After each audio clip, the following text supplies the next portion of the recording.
91페이지 아래쪽에 보게 되면 압력 스위치의 세팅 방법인데요. 레인지 디퍼, 이게 현장이 제일 많아요. 레인지는 정지점, 정지 압력이죠. 디프는 차이점. 그래서 예를 들어서 9에 레인지가 있고 2에 디프가 있다. 그러면 9에서 정지하고 2만큼 떨어진 7에서 기동합니다. 자, 2번에 NFPA. NFPA는 어디예요? 미국입니다. 미국 화재보험협회예요. 자, 충압펌프의 정지점, 주펌프의 최저 압력 더하기 최소 정수도 압력이에요. 그러면 이런 압력을 만들어서 정지할 정도면 주펌프의 정격 토출 압력보다 낮아야 돼요? 커야 돼요? 네? 커야죠. 지금 주펌프의 최저 압력에다가 플러스 이렇게 해서 이게 정지점이거든요. 그죠? 그래서 이것만 봐도 충압펌프는 외국에서 미국에서 충압펌프는 주펌프의 전격 토출 압력보다 크다라는 걸 알 수 있는. 우리나라는 같거나 작게 하는데 보통은 같게 하죠. 작으면 사실은 문제가 돼요. 자, 2번에 충압펌프의 기동점 정지점 마이너스 10 psi. psi는 몇 메가파스칼이에요? 점검 실무 행정 과목을 들으시는 분도 좀 알아놓 주셔야죠. 5kg이에요. 5kg은 몇 g이죠? 우리는 암산되죠? 몇 g이? 5,000g이잖아요. 그죠? 이 단위 변환이잖아요. 이 단위 변환이 어떻게 나왔어요? 물론 이게 순식간에 나오는데 사실은 우리가 1kg이 1000g인 거를 외우고 있기 때문에 대각선의 곱은 같다 이런 비례식을 이용해서 순식간에 이런 1000이니까 5는 5000이다 이게 톡 나온 거예요. 그러면 10 psi는 얼마 메가파스칼이냐? 왜 이거는 되는데 이거는 안 돼? 얘는 이게 이건기를 알기 때문이죠. 그러면 어떻게 하면 돼요? 얘는 14.7 psi는 0.101325 메가파스칼이라는 것을 이미 외우고 있는 사람은 이게 변환이 되는데 대각선은 곱은 같다 해서 이걸 모르면 돼요, 안 돼요?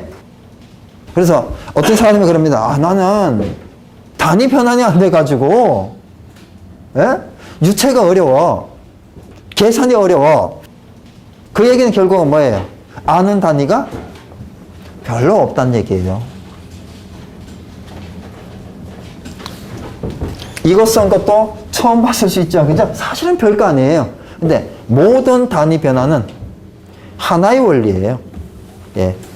비례식입니다. 그래서 대각선 곱은 같다 일 수도 있고요.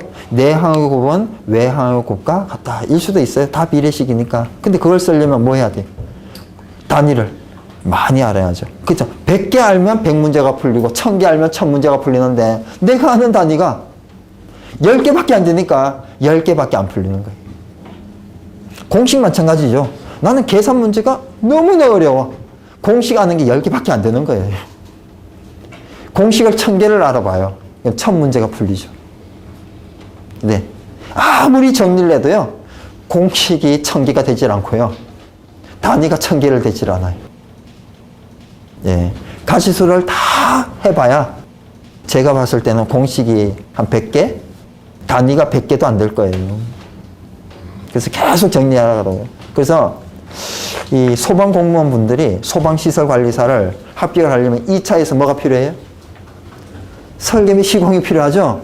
그죠? 설계 및 시공에서는 계산 문제 다 아는 게 나오고요. 화재 안전 기준 몇 줄 쓰면 합격해요. 계산 문제를 진짜 잘하게 되는 데는요, 계산 문제만 계속 하잖아요. 그러면 3개월이 절대 넘질 않아요. 이거 하다 저거 하다 보니까 정신이 사나워가지고, 네? 뭐 하나 완성이 안 되는 거예요. 그래서 설계 시공만 보는 분들한테 물어봅니다. 계산 자신이 있냐고. 자신이 없다라고 한다면 공부를 좀 잘못한 거예요. 그래서 설계 시공만 보는 사람은 1순위가 계산이에요. 계산만 거의 다 맞으면요. 100% 다 맞으면 합격이고요. 거의 다 맞아도 합격이에요. 왜요? 요즘은 점수를 막 올려주니까. 나머지는 그냥 뭐 동해물과 백두산이라 써도 합격이라고. 그렇게 합격이 쉬워요. 설계 시공만 보면.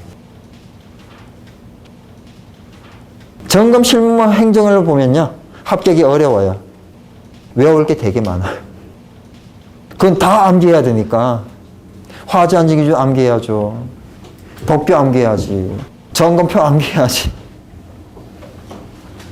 근데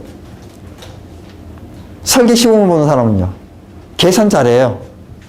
나머지는 그냥 공부하다가 주소 들은 거 써도 합격하는 거예요. 아닌 것 같아요? 잘 생각해보면 맞습니다. 계산 문제 비율을 한번 보면 알아요. 그래서 한두 번 시험 보면, 그러니까 계산 문제를 나는 엄청나게 공부했다. 근데 항상 볼 때마다 다 아는 게 나오는 건 아니에요. 그러더라도. 근데 두세 번 보다 보면 아는 게 100% 나와요. 계산 문제는. 우리 교재만 공부해도요, 아는 게 100% 나올 때가 있어요. 쉽게 가는 방법이 있어요. 자, 점검 실무 행정 공부하시는 분들은 뭘 위주로 하라고요?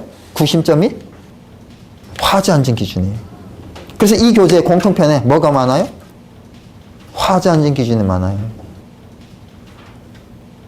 자, 주범법의 기동점은 충합범법의 기동점 마이너스 5psi.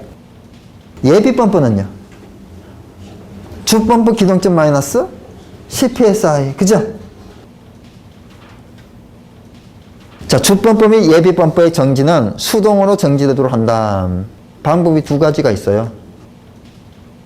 정지점을 최전압력 이상으로 높여놓는 거예요. 그러면 정지할 수 있어요, 없어요? 아니, 펌프가 가장 높게 올릴 수 있는 압력이 최전압력인데 정지점 레인지를 그 위에 뒀어요. 그럼 올릴 수가 없는데 어떻게 정지를 해요? 그죠? 그 방법 1번이고요. 좋은 방법은 아니에요. 좋은 방법은 이거죠. 자기유지 회로. 자기유지 접점. 자, 한 번 압력 스위치 접점이 붙었어요. 그럼 자기유지 시키는 거예요. 뭐 누를 때까지?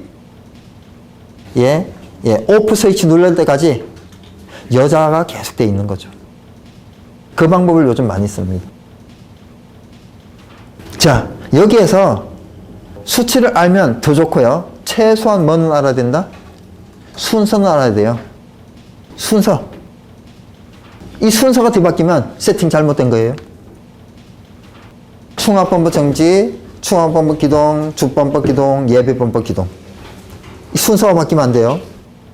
그리고 주범법, 예비범법은 정지점이 있어야 된다, 없어야 된다? 정지해야 된다, 안 해야 된다? 안 해야 된다. 그래서 이런 거예요. 옛날에는 정지점이 있어야 된다 이렇게 하니까 펌프가 도는데 펌프가 확 도니까 확 올라가서 또 정지하고 또 압력이 떨어지니까 또 확 기동하고 또 정지하고 기동정지 기동정지. 판넬 고장나죠. 또 현장에서는 어때요? 저 위에서는 기동정지 기동정지 하니까 물이 맥동을 치죠. 이렇게 어디 초점을 맞춰야 되는데 이게 나왔다 안 나왔다 그러니까 그래서 안 되겠다. 기동된 거는 주범퍼가 기동된 거는 뭐란 얘기예요? 불이 났다는 얘기죠. 그때는 계속 범퍼가 돌고요. 불안이라는 게 확인이 되면요. 또는 소화가 됐다는 게 확인이 되면 오포하라는 얘기죠. 그러면 펌프가 계속 돌아요. 그죠? 예. 배관에 무리가 올 수 있고, 그죠? 수온 상승이 될 수 있잖아요. 그래서 이제 뭐가요? 안전장치가 필요한 거죠. 뭐가요? 순환배관, 릴리프 밸브가 필요한 거예요. 그러면 이 순환배관에 물이 똑똑똑 겨우 나오면 좋겠어요? 콸콸 나오면 좋겠어요? 많이 나오면 좋아요. 나중에 토출 밸브 폐쇄하고 펌프 온 시켜보세요. 체줄운전이죠? 예. 순환배관에서 물이 콸콸 나오는 현장이 10개 중에 2개밖에 안 돼요. 이 또한 예, 세팅이 안 돼 있는 현장들이 너무나 많다는 얘기예요. 이거를 많은 사람들이 또 착각을 해요. 많이 나오면 안 좋다고. 예, 많이 나오면 많이 보호가 되는 겁니다.